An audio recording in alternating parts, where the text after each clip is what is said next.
এই কোরআন গবেষণা করে এখান থেকে বিমান আবিষ্কার, রকেট আবিষ্কার, আরও সামনে বহু সৃষ্টি আছে যেগুলো এখন পর্যন্ত আবিষ্কার হয় নাই। আল্লাহ তাআলা কোরআনে জানিয়ে দিয়েছেন আরও কিছু আবিষ্কার হবে। সুতরাং এই মেরাজের বিষয়ে আল্লাহ তাআলা তার হাবিবকে আগাম জানিয়ে দিয়েছেন মুহূর্তের ভিতরে এক জায়গা থেকে অন্য জায়গায় কিভাবে যাওয়া যায়। এই মেরাজের মাধ্যমে আল্লাহ তাআলা তার হাবিবকে জানিয়ে দিয়েছে যে অনেক দূরে থাকলেও ভিডিও কনফারেন্সের মাধ্যমে একটা মানুষকে কিভাবে দেখা যায়, বলুন সুবহানাল্লাহ। যেমন নাকি মক্কার কাফির মুশরিকগণ নবীজিকে প্রশ্ন করেছিল, এ মুহাম্মদ, আপনি যে বলতেছেন আমি মেরাজে গিয়েছি, আল্লাহ রসুল যখন মেরাজে গিয়েছেন, জান্নাত জাহান্নাম ভ্রমণ করেছে, এসে যখন বললেন, কাফির মুশরিকরা বলতেছে আসমানের খবর নেওয়ার দরকার নাই আমাদের, আপনি যে বলেছেন বাইতুল মুকাদ্দাসে গিয়েছেন, এই বাইতুল মুকাদ্দাসে কয়টা দরজা আছে, কয়টা জানালা আছে একটু বলে দেন। চিন্তা করছে, আল্লাহ রসুল তো একজন মেহমান ছিলেন, আল্লাহ তাআলা ভ্রমণ করাইলেন, আল্লাহ তাআলা মেরাজের ঘটনা ঘটে আল্লাহ রসুলকে মেহমান হিসাবে বাইতুল মুকাদ্দাসে নিলেন। রাতের কিছু অংশে টোটাল ভ্রমণ সমাপ্তি হয়েছে।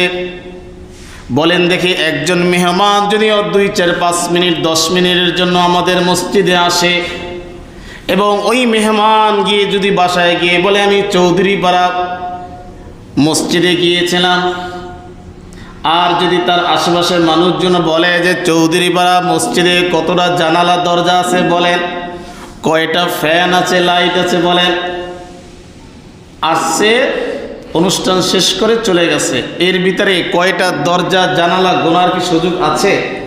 কথা বলেন না কেন, আছে নাকি সুযোগ? নাই।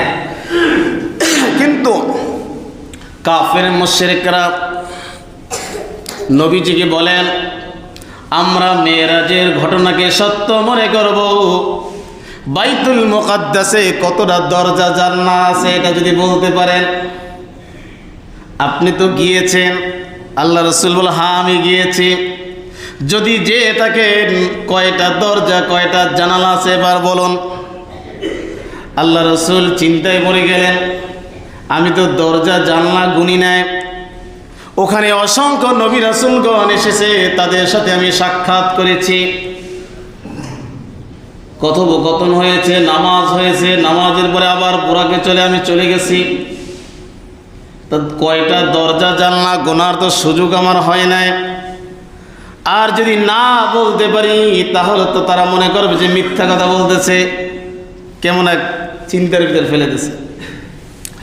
আল্লাহ তাআলা মুহূর্তের ভিতরে জিবরাইল ফেরেশতাকে তার হাবিবের কাছে পাঠিয়ে দিয়েছেন। ভিডিও কলের মাধ্যমে, ভিডিওর মাধ্যমে আল্লাহ তাআলা সেই বাইতুল মুকাদ্দাস টোটাল মসজিদটাকে ধরে আল্লাহ রাসূলের চোখের সামনে এনে দিলেন। বলুন সুবহানাল্লাহ। আল্লাহ রাসূল স্পষ্ট বসে আছেন, বাইতুল মুকাদ্দাসের ভিডিওটা একদম চোখের সামনে চলে আসছে। কাফের মুশরিকরা যা যা প্রশ্ন করতেছে ওই ভিডিওটা দেখে আল্লাহ রসুল দেখে দেখে বলে দিলেন, এইটা এই কয়টা দরজা আছে, এই কয়টা জানালা আছে, এইটা এই আছে বলো। পূর্বের অভিজ্ঞতা যাদের আছে তারা বলছে সব মিলে গেছে। বলুন সুবহানাল্লাহ। আল্লাহ রসুল বলেন, আনা আনজুর ইলাইহি, আমার চোখের সামনে স্পষ্ট করে রাখা হয়েছে, আশেপাশে কেউ দেখে না, আল্লাহ রসুলের চোখের সামনে ভাসিয়ে দেওয়া হয়েছে। আল্লাহ রসুল দরজা জানলা দেখে তাদেরকে জবাব দিয়ে দিলেন। সুবহানাল্লাহ। তাহলে ভিডিওর মাধ্যমে এখন কথা বলতেছি, ভাবতেছি বৈজ্ঞানিকরা, দুনিয়ার বিজ্ঞানীরা মোবাইল আবিষ্কার করছে, অনেক দূরে থাকে মানুষকে দেখে দেখে আমরা কথা বলি। এই যুগ তো অনেক আপডেট যুগ, এটা মনে করি কিনা বলেন দেখি। আসলে এই আপডেট যুগের চাইতেও আগে আরো অনেক বেশি আপডেট চলে গেছে। কথা কি বুঝতে পারছে? এই জন্য মেরাজ যে হয়েছে এটার ভিতরে কোনো সন্দেহ এবং গত জুমাতে আমি আরও কয়েকটি বিষয় আলোচনা করেছিলাম। এই পৃথিবীটা কিভাবে চলবে, রাষ্ট্র ক্ষমতা কিভাবে চলবে, মুসলমানগণ যদি রাষ্ট্রের মালিক হন, রাষ্ট্রপ্রধান যদি হন, রাষ্ট্রপতি যদি হন,